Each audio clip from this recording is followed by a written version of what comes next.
කවුද යකෝ කුකුලා කෑවේ? අනේ සර් පල සර් මට නම් කන්න හම්බුනේ නෑ සර්. අනිත් එක මම දවල්ට මස් කන්නේ නෑනේ සර්.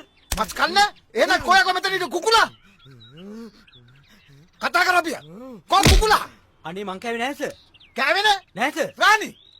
උඹට කුකුලා කෑවේ? පිස්සුද සර් මම මේ දැන්නේ ආවේ. දැන් ආවේ? සර් කුකුලා කෑවේ. කුකුලා කෑවේ. කුකුලා කෑවේ. මම නෙමෙයි සර්. මම නෙමෙයි. අනේ නෑ. තෝ තමයි හොතම්බුවා. මං කෑවේ නෑ. තෝ තමයි හොතම්බුවා. කෑවේ නෑ. යකෝ කුකුලා කෑවේ නැත්නම් කොහොමද යකෝ තෝගේ මුණ සෝස් මගේ තියන්නේ? මූණේ සෝස්ද? සෝස්? කතා කරපියා. සර් මම නෙමෙයි කුකුලා කෑවේ යකෝ තෝ කුකුලා හොරෙන් කාලා සෝස් මූණේ ගාගෙන මේ අහිංසක තල්ලනවා නේද? මං කෑවේ නෑ සර් කුකුලා. මොකද ඈ පොලිසියෙන් එනවා. වල යකෝ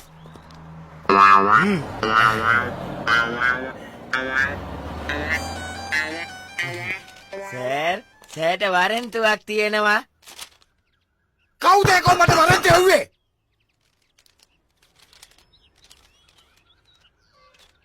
හනේ ගොනෝ තෝ දන්නේ නැද්ද මම ඉස්කෝලේ ගියේ නැති ඇමතිවරයෙක් කියලා කියෝපිය මේක රාලහාමි කවුද මේක සැට් කරුවේ? ඕක සර් එස්ఐ රමේෂ් සෙට් කරුවේ. අර විජේ කාර්යාගේ මල්ලි එස්ఐ රමේෂ් මේක සැට් කරලා තියෙන්නේ. ඇත්සයි රමේෂ්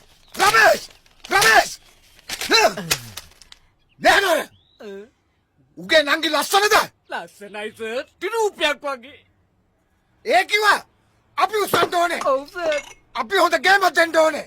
අර ඩාන්ස් කරන කෙල්ල ඒකෙ තිරූපේ. උස්සමු. රෝහණයි ජීවත් වෙලා හිටියන අක්කව කවදාවත් මැද පෙරදි ගෙවන්නේ නැහැ. හිටියම් මාත් එක්ක අමාත්‍යාංශයට.